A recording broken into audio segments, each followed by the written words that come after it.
Whoa, rising in the rising sun, the land of Yo, minasan, it's Manga Sensei again. Thank you for joining the Manga Sensei podcast. Today, we're going to be talking about pitch accent. Specifically, we're going to be talking about the mora, or in other words, we're going to be talking about basically the emphasis where that is at on the word. Now, often words are kind of confusing when we start talking about high or low. So what does that first off mean? So if I say something along the lines of be careful in Japanese, I'm going to say kiotsukeru. Kiotsukeru. If you notice, I said ki sounded higher in pitch. So when I were to sing a song, I can sing it high, me, me, me, me, or I can sing it low, me, me, me, me. So each one of those is going to be higher, the me, me, me, me, or the lower, me, me, me, me. And so I have that pitch difference. That's going to be the same thing in Japanese. Different syllables are going to take upon different, you catch that? They're going to take on different pitches up or down on that spectrum. Now, it's going to be either high or low. That is it, okay? Kiotsukeru. Kiotsukeru. Ki is lower. O tsukeru. Kiotsukeru. Now, there is a specific rule that comes along with these moras that is very, very important to realize.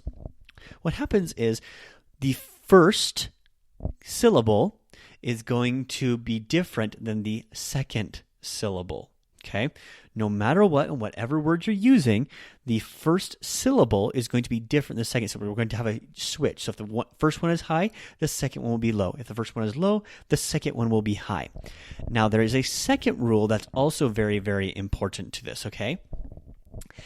If it is low and goes high, so for example, if it is like a word like baiteng. Baiteng. Bai is lower, and then teng. Baiteng. The E is actually up as well. Baiteng, right? Or if I say benkyo. Benkyo. Be is lower. Kyo is higher. Benkyo.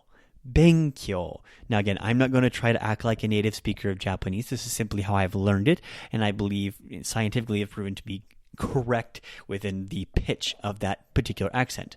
If you'd like to check out more, you can check out Dogen, who's a great guy on YouTube that I want to have on the podcast. Dogen, if you're listening, I'm a huge fan. Somebody type in D-O-G-E-N, Dogen. I've watched, I think, every one of his videos. Okay, I digress. Back to this thing. However, if it is low and goes high, it can return to, at the end, it can return low, but it'll never go high again. In other words, if we see this like a mountain, you can go up the mountain and down the mountain. Or you can go be on top of the mountain and go down the mountain, but you'll never go back up the mountain again, okay? You'll never see high, low, high, but you will see low, high, low, okay? I'll repeat that again.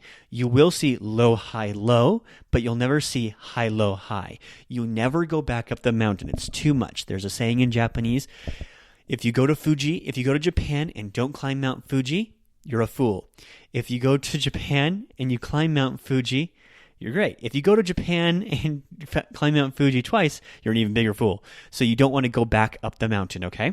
So if I say a word like hana, ha, na, lower, taller, right? Ha, na, me.